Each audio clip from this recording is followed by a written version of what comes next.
Veeramallu cinema నుంచి క్రిష్ని కావాలనే తప్పించారా అంటే కామెంట్స్లో అడిగిన ప్రశ్నకే నేను చెప్తున్నాను, నాకేం దూల లేదు.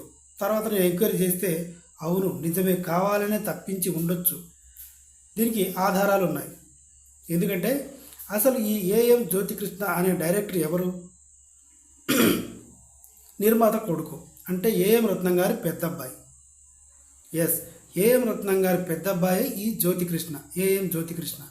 గతంలో కొన్ని కళాఖండాలు తీశాడు, అవి సూపర్ డూపర్గా ఫ్లాప్ అయ్యాయి. నీ మనసు నాకు తెలుసు అనే సినిమా అప్పుడెప్పుడో వచ్చింది. తరుణ్, త్రిష గుర్తు కూడా లేకపోయి ఉండొచ్చు. మంచి ప్రాజెక్ట్ అది. దాని తర్వాత గోపీచంద్ గారితో తెలుగులో ఆక్సిజన్ అనే సినిమా తీశాడు. ఈ ఆక్సిజన్ థియేటర్లో మనిషికి అందక చూసే వాళ్ళకి ముక్కులోంచి రక్తం వచ్చింది. ఇలా తీశాడనమాట జ్యోతికృష్ణ. సో ఆయన నిలబెట్టడం కోసం ఆల్మోస్ట్ 75% ప్రాజెక్టు ఫినిష్ చేసిన క్రిష్ని తర్వాత చూద్దాంలే అబ్బాయి అని చెప్పినట్టుగా సమాచారం.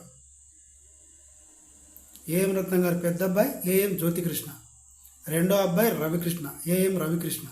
ఈ రవికృష్ణనే 7/G బృందావన్ కాలనీలో హీరో. అర్థమైందనుకుంటా ముచ్చట. రాజకీయం, మాఫియా అన్ని పరిశ్రమల్లోనూ ఉంది.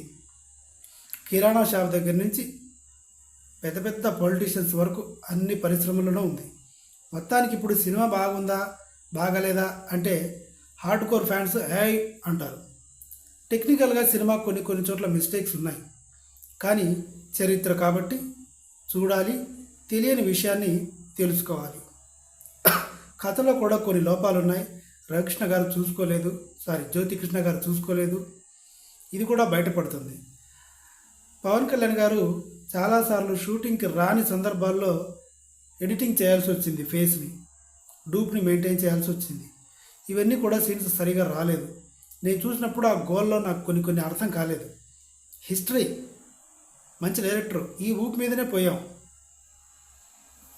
ఇదన్నమాట సంగతి. సినిమా ఎలా ఉందంటే విఎఫ్ఎక్స్ బాగలేదు, ఇది మనకు తెలిసింది. సో ఓవరాల్గా పర్లేదు అనిపించుకుంది మొత్తానికి సినిమా. డబ్బులు వస్తే పార్ట్ 2 కూడా తీస్తా అన్నాడు, కానీ ఇంకా తీసే ప్రసక్తి అయితే లేదు. కేవలం ఏఎం రత్నం గారు తన కొడుకుని నిలబెట్టడం కోసమే సినిమా తీసినట్టుగా, క్రిష్ని తప్పించినట్టుగా మనకి స్పష్టమవుతుంది. కానీ క్రిష్ గారు మాత్రం ఈ విషయాన్ని ఎక్కడా చెప్పలేదు, చెప్పుకోలేడు, చెప్పడు కూడా. ఒక తేజ గారికి మాత్రమే ఇలాంటి దమ్ము ఉంటుంది, బయటికి చెప్పే దమ్ము, లేదా ఆర్జీవి మా బావ. సో ఇదన్నమాట సంగతి. కంటెంట్ మీకు నచ్చితే, కొత్తగా ఈ విషయాన్ని తెలుసుకున్నా, ముందే తెలుసున్నా, దయచేసి నా ఛానల్కి సపోర్ట్ చేసి నన్ను ఎంకరేజ్ చేయండి. ఇప్పటి వరకు బాగా నడిపిస్తున్నారు. Thank you so much.